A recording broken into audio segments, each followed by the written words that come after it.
Cette vidéo n'était absolument pas prévue et autant j'ai vu le sujet fuser sur Instagram et TikTok, autant j'ai vu très peu de contenu sur le sujet sur YouTube, d'où l'intérêt de cette vidéo en espérant qu'elle te soit informative.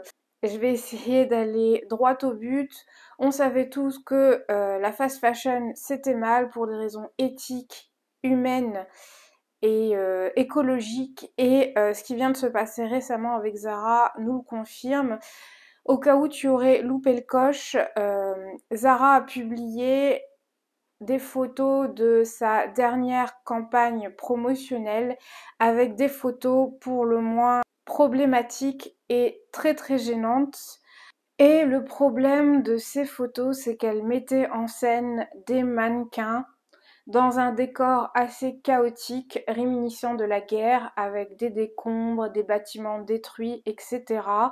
Et ces mêmes mannequins portaient des corps recouverts de linceul blanc qui rappellent très très fortement ce qu'endurent les Palestiniens en ce moment même à cause de la guerre menée par Israël.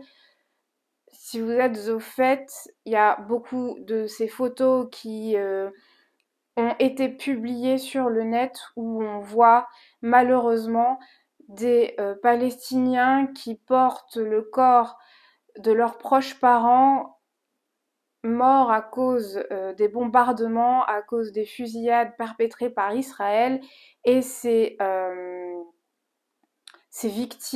mêmes victimes recouvertes d'un linceul blanc. Ce qu'il faut savoir, c'est que le linceul blanc a une forte signification en islam. C'est ainsi que les musulmans enterrent les morts, enterrent les défunts. On les recouvre d'un linceul blanc avant de les mettre sous terre. Et c'est aussi l'une des raisons pour lesquelles les photos postées par Zara ont choqué, parce qu'il y a de fortes analogies avec ce qui se passe en Palestine et à juste titre, c'était vraiment irrespectueux et déshumanisant vis-à-vis des Palestiniens d'utiliser d'utiliser ce contexte-là pour en faire une campagne publicitaire. Même réfléchir et avoir un minimum de jugeote, surtout quand on est suivi par des millions et des millions de followers sur les réseaux sociaux. D'ailleurs, je l'ai dit, mais ces photos ont été supprimées quelque temps après leur publication, mais c'était trop tard. Ces photos ont été reprises et diffusées à travers tout Internet. Et Zara a perdu en l'espace de quelques jours plus de 500 000 followers à cause de ça. Donc c'est une très bonne chose. C'est une raison supplémentaire pour boycotter Zara, qui d'ailleurs, je le rappelle, il y a quelques années de cela, je crois que c'était en 2020, Zara a été reconnue coupable dans la traite des Ouïghours. Zara utilise des Ouïghours prisonniers qui ont été faits prisonniers dans des camps de concentration par la Chine pour produire certains de ses vêtements. Ça avait fait vraiment polémique à l'époque et depuis, personnellement, moi je les boycotte.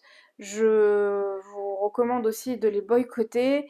Autre chose aussi qu'il est important de noter, c'est que la directrice artistique de Zara, alors je me rappelle plus son nom, j'ai vu ça sur le net, mais elle a eu des propos islamophobes et sionistes, des propos qui sont pro-Israël, qui encouragent la politique d'apartheid qui a été mise en place par Israël.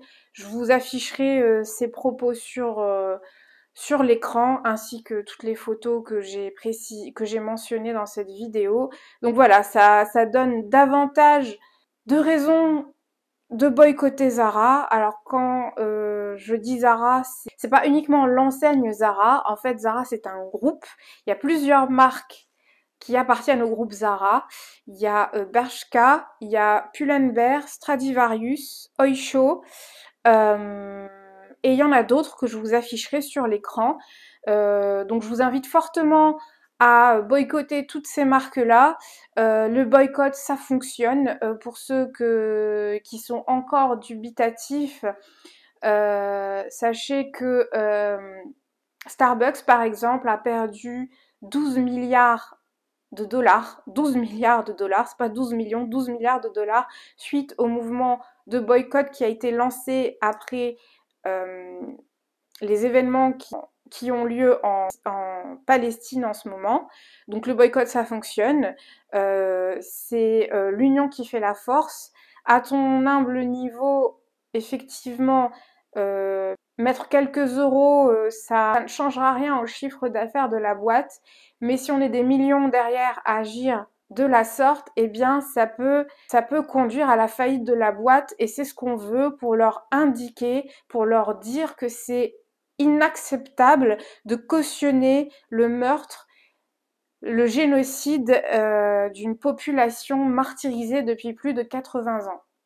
Si vous kiffez Zara, eh bien je vous invite à consommer de seconde main, allez sur Vinted, c'est beaucoup moins grave de consommer Zara de seconde main parce que votre argent ne va pas directement chez Zara, il va chez un particulier, chez une personne qui souhaite donner une seconde vie à son vêtement. Donc c'est plus éthique, c'est plus écologique et surtout vous n'alimentez pas une entreprise qui a une politique raciste, xénophobe et dégueulasse tout simplement.